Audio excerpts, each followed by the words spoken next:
السلام علیکم ورحمۃ اللہ وبرکاتہ۔ اعوذ باللہ من الشیطان الرجیم۔ پناہ مانگتا ہوں میں اللہ کی شیطان مردود سے۔ بسم اللہ الرحمن الرحیم۔ شروع کرتا ہوں اللہ کا نام لے کر جو بڑا مہربان نہایت رحم والا ہے۔ ربنا وجعلنا مسلمین لک، اے ہمارے پالنے والے، ہم دونوں کو آپ کا فرما بردار بنا دیجئے۔ ومن ذریتنا امۃ مسلمۃ لک، اور ہماری نسلوں میں سے ایک ایسی امت بنائیے جو آپ کی فرما بردار ہو۔ وَأَرِنَا مَنَاسِكَنَا وَتُبْ عَلَيْنَا، اور ہمیں ہمارے حج کے احکام اور مسائل بتائیے اور ہمیں معاف فرمائیے۔ اِنَّكَ أَنْتَ التَّوَّابُ الرَّحِيمُ، یقیناً آپ توبہ قبول کرنے والے بڑے مہربان ہیں۔ حضرت ابراہیم اور اسماعیل علیہم السلام نے بیت اللہ کی تعمیر کرنے کے بعد خاص طور پر اس وقت اللہ تبارک و تعالیٰ سے چند دعائیں کی تھی۔ تعمیر کرنے کے بعد اللہ کے گھر کو بنانا، اللہ کے گھر کی تعمیر کرنا، یہ بہت بڑی سعادت کی بات ہوتی ہے۔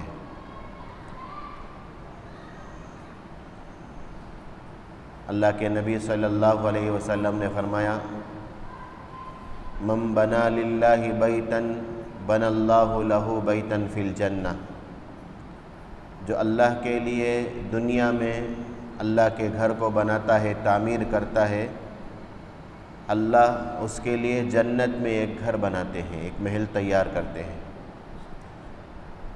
یا تو آدمی پورا پیسہ اللہ کے گھر کو بنانے کے لیے لگا دے، یا اس میں سے تھوڑے سے میں بھی اگر آدمی شریک ہو جاتا ہے تو اللہ کی ذات سے یہی امید ہے کہ اللہ اس کے عوض، اس کے بدلے میں اس کو پورا محل دیں گے انشاءاللہ۔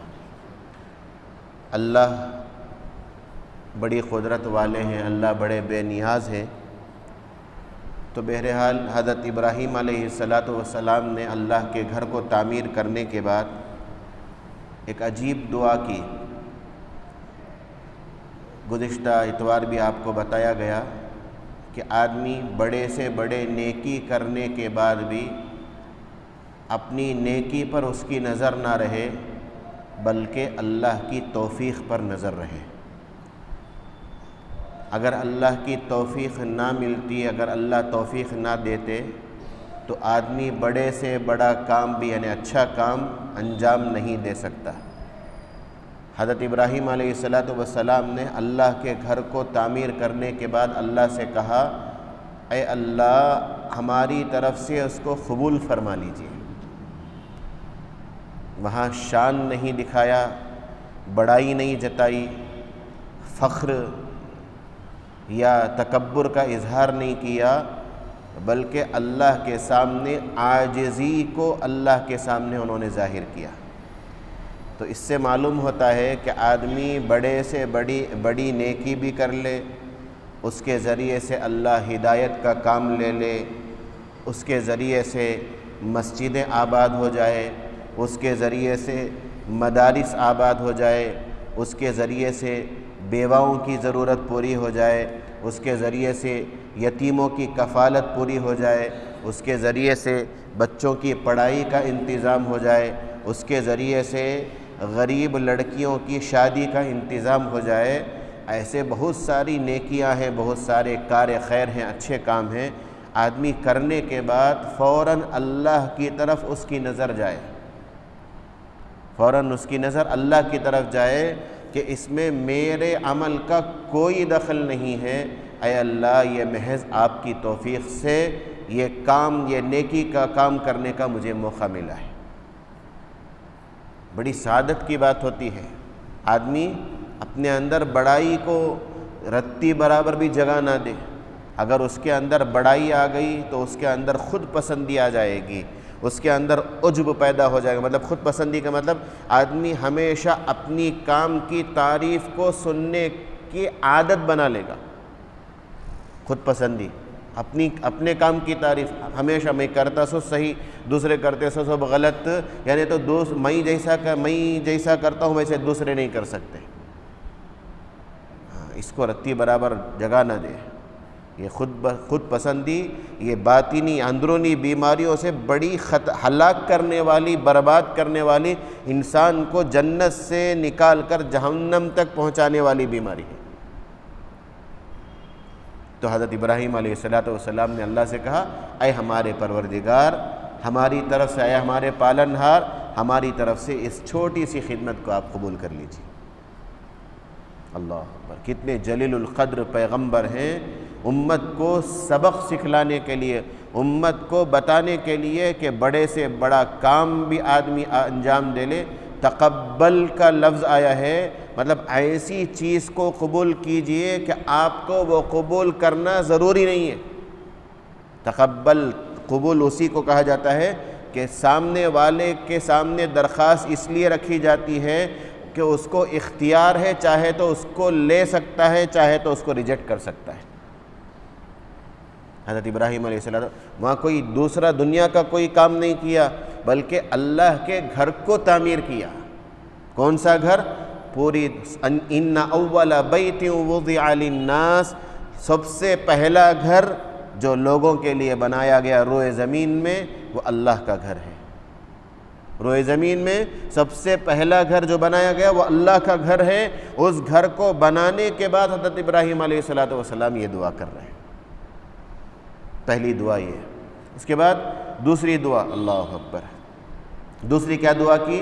اے ہمارے پروردگار، ہم نے اس گھر کو تعمیر تو کر دیا، اس کو آباد کرنے والوں میں اور ہمیں آپ کا فرما بردار بنا دیجیے۔ ہم آپ کے نافرمان بن کر رہے، ہمیں یہ گوارا نہیں ہے۔ کون مانگ رہے ہیں یہ دعا؟ حضرت ابراہیم علیہ السلام، جن کے بارے میں اللہ نے کہا وَاتَّخَذَ اللَّهُ إِبْرَاهِيمَ خَلِيلًا، اللہ نے ابراہیم کو اپنا دوست بنا لیا، دوست بنا لیا۔ اللہ کے دوست اللہ سے یہ کہہ رہے ہیں، اے اللہ ہمیں آپ کا فرما بردار بن کر رہنے کی توفیق دیجیے۔ مجھے اور میرے بیٹے اسماعیل کو، میری نسل، صرف اپنے لیے دعا نہیں مانگی، حضرت ابراہیم علیہ السلام نے آنے والی نسلوں کے لیے بھی حضرت ابراہیم علیہ السلام نے دعا کی، آنے والی نسلوں کے لیے دعا کی۔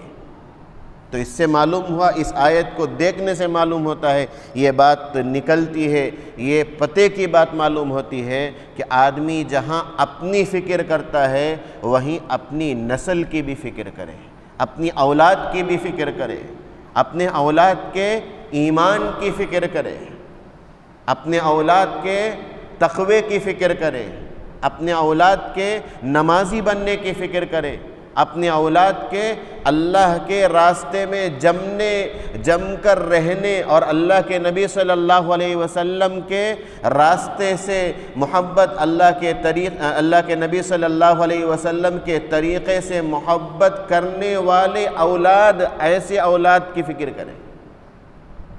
آج اسی کی فکر نہیں کی جاتی ہے۔ سب سے پہلے اللہ کے نبی صلی اللہ علیہ وسلم نے حق بتایا، ماں باپ کے ذمے اولاد کا حق کیا ہے۔ ادھر سے کمی ہوتی ہے، ادھر سے کوتاہی ہوتی ہے تو ادھر سے کمی، ادھر سے زیادتی ہو جاتی ہے۔ اللہ کے نبی صلی اللہ علیہ وسلم کی حدیثوں پر غور کرنے سے معلوم ہوتا ہے کہ جب بچہ پیدا ہو تو سب سے پہلا حق اس کا یہ ہے کہ بچہ پیدا ہوتے ہی اس کے دائیں کان میں اذان پڑھی جائے اور بائیں کان میں اقامت کہی جائے. لڑکا ہو یا لڑکی، دونوں کے لیے یہی حکم ہے. لڑکے کے لیے بھی یہی حکم، لڑکی کے لیے بھی یہی حکم. ہمیں اس وقت اتنا خوش رہتے، ہم نہ یہ چیزیں یاد چاہتے نہیں. ہمیں فون کرنے میں ہمارا پورا وقت چل جاتا. بولنے کے واسطے نواسا ہوا ہے، نواسی ہوئی ہے، پوترا ہوا ہے، پوتری ہوئی ہے، بیٹا ہوا ہے، بیٹی ہوئی ہے، بھانجا ہوا ہے، بھانجی ہوئی ہے، بھتیجی ہوئی، بھتیجا ہوا کرو. آدھا دن تو اس میں گزر جاتا، اللہ کا نام اس کے کان میں ڈالنے کی توفیقش نہیں ہوتی، کیونکہ ہماری تربیت ویسی نہیں ہوئی. ہماری تربیت ویسی نہیں ہوئی. اگر ہماری تربیت ویسی ہوتی تو پہلے ہمیں دین کے اوپر چلتے وقت ہم نہ شرم آ جاتا. دین کے حکموں پر چلتے وقت ہم نہ شرم کہاں سے آتا؟ جہاں شرم کرنے کی ضرورت ہے وہاں تو شرم نہیں کرتے. کیا بھی آپ میں بولتا ہوں غلط سمجھو نہ کو، کھلم کھلا بچوں کے سامنے بیٹھ کر سب کچھ دیکھتے رہتے، سب کچھ چلتے رہتا، وہاں شرم مر جاتی، سب کچھ مر جاتا.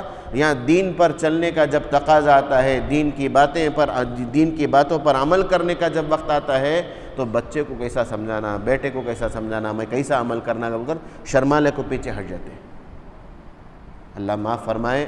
بولنا نہیں. ایک مسلمان دن رات وہ کیسی زندگی گزارے، اس کے لیے کون سی چیزیں ضروری ہیں. بھائی اذان دینے کے واسطے کیا بھی امام صاحب چاہنا، اذان دینے کے واسطے کیا بھی جماعت کے ساتھیاں چاہنا، اذان دینے کے واسطے کیا بھی مؤذن صاحب چاہنا، اگر کیا بھی ضروری نہیں. ہمارے گھرانے میں بچہ پیدا ہوا، ہمیں ہمت سے جا کو بچے کو لے کو قبلے کی طرف رخ کر کے دائیں کان میں اذان، بائیں کان میں اقامت جیسے بولتے، معمولی بولے تو بس اتنا کرے تو بس.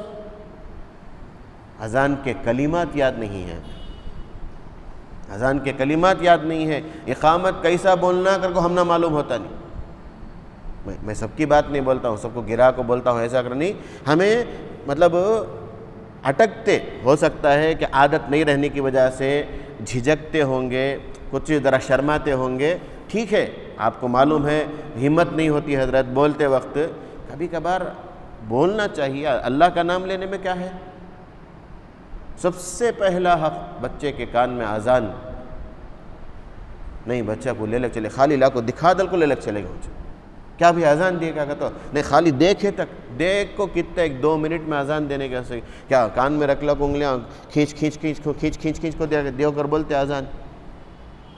معمولی اللہ اکبر اللہ اکبر اللہ اکبر اللہ اکبر، کیونکہ 1-2 منٹ اذان 1 منٹ میں اقامت ہو جاتی. ہمیں چاہتے نہیں ہمارا بچہ دیندار بنے، ہمیشہ نہیں چاہتے کہ ہمارا بچہ اللہ سے محبت کرنے والا بنے، ہمیشہ نہیں چاہتے کہ اللہ کے نبی صلی اللہ علیہ وسلم کی سنتوں پر مر مٹنے والا بنے، ہمیں خود نہیں چاہتے. سب سے پہلا حق اللہ کے نبی صلی اللہ علیہ وسلم بتائے کہ بچے کے کان میں اذان دو. اللہ کے نبی صلی اللہ علیہ وسلم خود حضرت حسن اور حضرت حسین رضی اللہ تعالی عنہما جب پیدا ہوئے تو خود اللہ کے نبی صلی اللہ علیہ وسلم نے ان کے کانوں میں اذان دی، امت کو بتایا. اس سے اذان کی وجہ سے الصبیان کر کے ایک بیماری ہے، وہ مطلب بچوں کو جو بیماریاں آتی ہیں ان بیماریوں سے حفاظت ہوتی ہے اللہ کے نام کی برکت کی وجہ سے. اس کے بعد بچہ سوتا نہیں، بچہ پریشان کرتا، روتے رہتا ہے کرتا بالکل. اس کے بعد آپ کو پھریس پھرے دعاؤں پڑھے، پھریس پھرے. پہلا حق وہاں ہمیں ناکام ہو گئے، وہاں ہمیں فیل ہو گئے. میں سب کی بات نہیں بولتا ہوں، ماشاءاللہ آج بھی اہتمام سے کرنے والے اہتمام سے کرتے ہیں. اللہ ان کے اس کرنے کو قبول فرمائے، اس کے اندر استقامت عطا فرمائے. دوسرا حق کیا؟ اللہ کے نبی صلی اللہ علیہ وسلم بولے دوسرا حق، اگر اللہ نے سہولت دی ہے تو 7ویں دن بچے کے بال کو مونڈ کر صاف کر کے